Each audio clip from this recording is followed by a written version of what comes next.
Polemik yang menyeret nama Erin Wartia semakin memanas setelah Firdaus Oibobo ikut buka suara. Firdaus membongkar penilaiannya terhadap karakter Erin dan menyebut mantan istri Andre Taulany tersebut memiliki emosi yang sulit dikendalikan.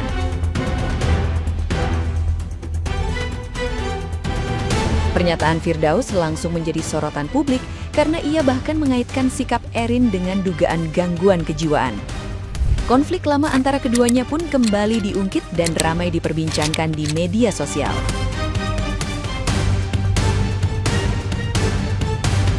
Firdaus juga mengungkap dirinya pernah melaporkan Erin pada 2019 terkait dugaan penghinaan terhadap Prabowo Subianto melalui media sosial.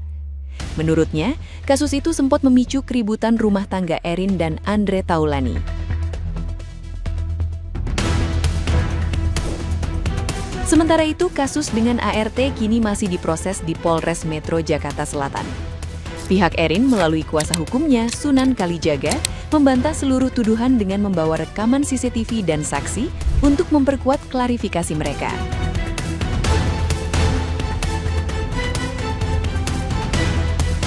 Nah, gimana nih menurut netizen yang terhormat? Silahkan berkomentar ya. Plot twist kasus Erin mantan istri Andre Taulany, bukti CCTV akhirnya dibongkar. Kasus pertemuan antara Erin Wartia sama mantan ART-nya Herawati makin memanas nih. Hari ini Erin baru aja kelar menjalani pemeriksaan intensif selama 5 jam dan disetar 22 pertanyaan oleh penyidik. Saking capek dan kondisinya drop, Erin sampai memilih bungkam pas keluar dari kantor polisi. Tapi yang bikin heboh, pihak Erin nggak datang dengan tangan kosong. Mereka langsung ngebeberin bukti rekaman CCTV asli. Bukti ini diklaim bisa membantah tuduhan kalau Erin udah merampas HP mantan ART-nya secara zolim.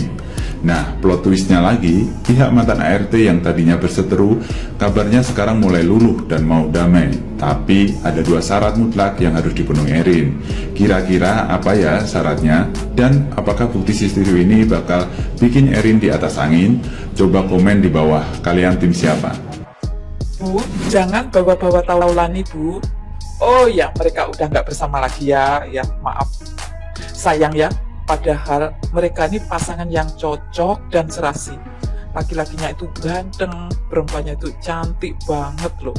Dan mereka ini sudah bersama selama kurang lebih 20 tahun.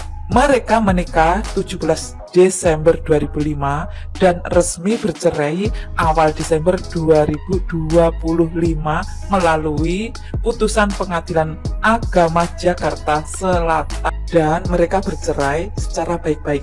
Nggak ada drama saling menuduh, saling menjelekkan, bahkan saling menyerang. Nggak ada. Meskipun ya di awal-awal mantan istri ingin tetap mempertahankan keluarganya, tapi sang suami tetap kekeh mau berpisah juga.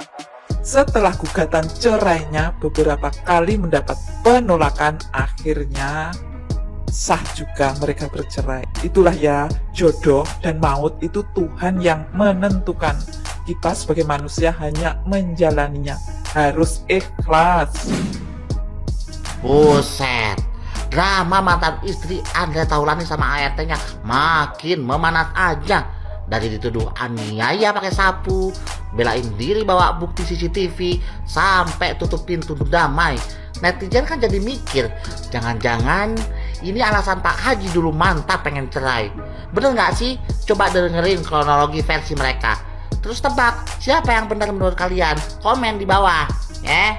Tidak menormalisasikan kekerasan dalam bentuk apapun. Sekarang saya tanya sama kalian, apakah kalian punya bukti? Apakah kalian melihat kronologi dan kejadian di tempat itu? Apakah ada hasil visum? Apakah semuanya ini sesuai dengan apa yang dikatakan oleh ART-nya Erin? Hah? Coba jawab. Tunjukkan bukti, tunjukkan hasil visum, tunjukkan bukti penganiayaan. Makanya jangan terlalu membabi buta, membuli, menghina dan lain-lain segala macam. Menjudge bahwa seorang Erin ini adalah penjahat, bahwa seorang Erin ini adalah seorang NPD. Jangan dek, ya. Prosesnya aja masih diselidiki apakah betul terjadi kekerasan. Kemudian apakah betul seorang ART ini melakukan tindak pidana yang memang dituduhkan oleh Erin juga. Nah, kenapa saya di sini membela Erin? Ya karena sekarang tidak ada bukti dan Erin masih melakukan perlawanan, bahkan dia menolak untuk berdamai, apalagi harus mengakui bahwa apa yang dituduhkan oleh ART-nya ini adalah benar dan dia harus mengakui di publik. Nah udah jelas-jelas kalau memang dia tidak berbuat, ya memang udah benar jalannya adalah lanjutkan, ya jangan mau berdamai apalagi harus mengakui tuduhan yang tidak kamu lakukan. Setuju? Jangan memaksa orang untuk mengakui tuduhan. Apalagi sekarang nama baik Erin ini sudah jelek. Anggap aja nama baiknya udah jelek, udah hampir netizen seluruh Indonesia membulinya. Erin ya, mantan istri Andre Taulani dengan mantan ART-nya Herawati. Di mana perkara itu sekarang bergulir bukan hanya di Polres Jakarta Selatan, tapi ke DPR RI dan ke LPSK begitu.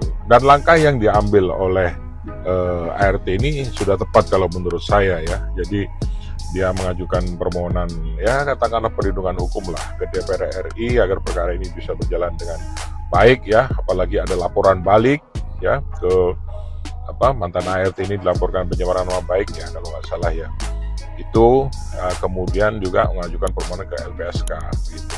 Karena kalau kita lihat secara hukum ya, ketika ada laporan demikian dari mantan ART ini ya, harusnya itu berdasarkan Undang-Undang LPSK pasal 10 ya ayat 1 dan 2, itu ketika ada pelapor atau korban ya membuat laporan dengan itikat baik ya, itu tidak bisa dituntut balik ya, baik pidana maupun perdata, asalkan dengan itikat baik. Maksudnya itikat baik itu apa?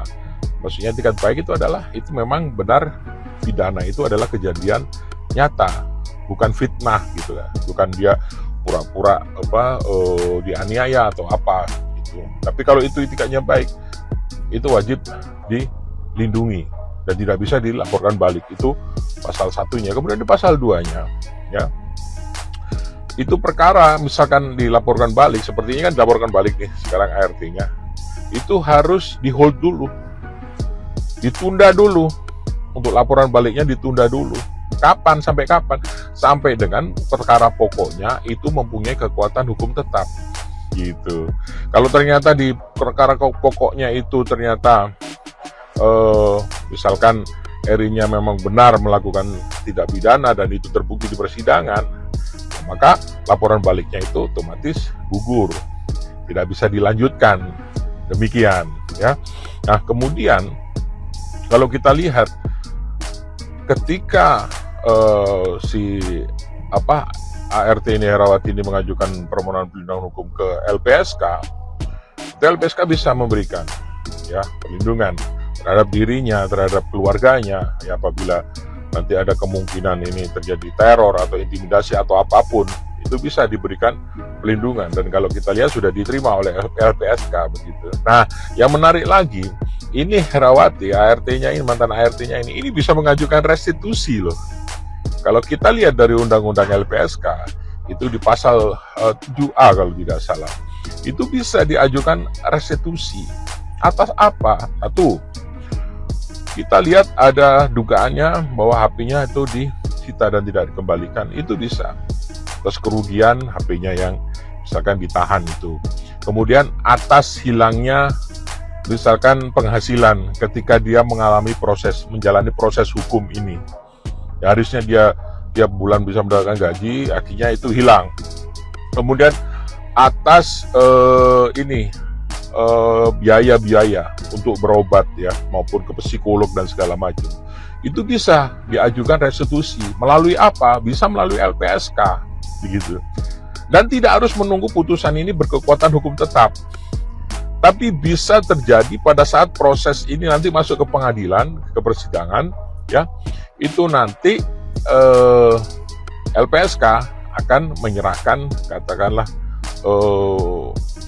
draft untuk restitusinya ini, permintaan restitusinya ini melalui ke jaksa penuntut umum untuk dimasukkan di dalam tuntutan sehingga bisa dipertimbangkan oleh majelis hakim, dan itu bisa dikabulkan. Tidak perlu melalui gugatan perdata atau apa, tapi melalui LPSK, melalui restitusi ini sudah bisa diajukan, dan itu tidak perlu perkara ini mempunyai kekuatan hukum tetap terlebih dahulu. Nah ini, dan menurut saya ini harus diperjuangkan oleh katakanlah oleh LPSK maupun oleh pengacara dari ART ini, Herawati ini begitu. Dan itu merupakan hak dan bisa dituntut itu. Gitu. Maksudnya bisa dituntut itu bisa diajukan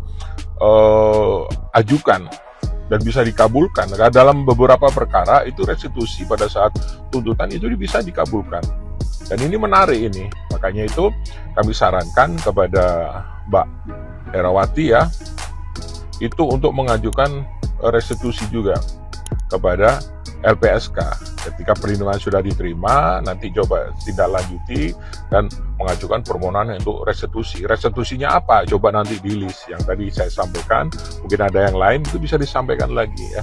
Semoga perkara ini bisa berjalan secara transparan dan berjalan secara baik, dan Polres Jakarta Selatan ya bisa mematuhi hukum ya dalam hal ini ya, karena jelas di dalam pasal 10 ayat 1 dan 2 itu ya, perkara ini tidak bisa tuntut balik perdata pidana, bisa pun nanti nunggu putusan berkekuatan hukum tetap terlebih dahulu.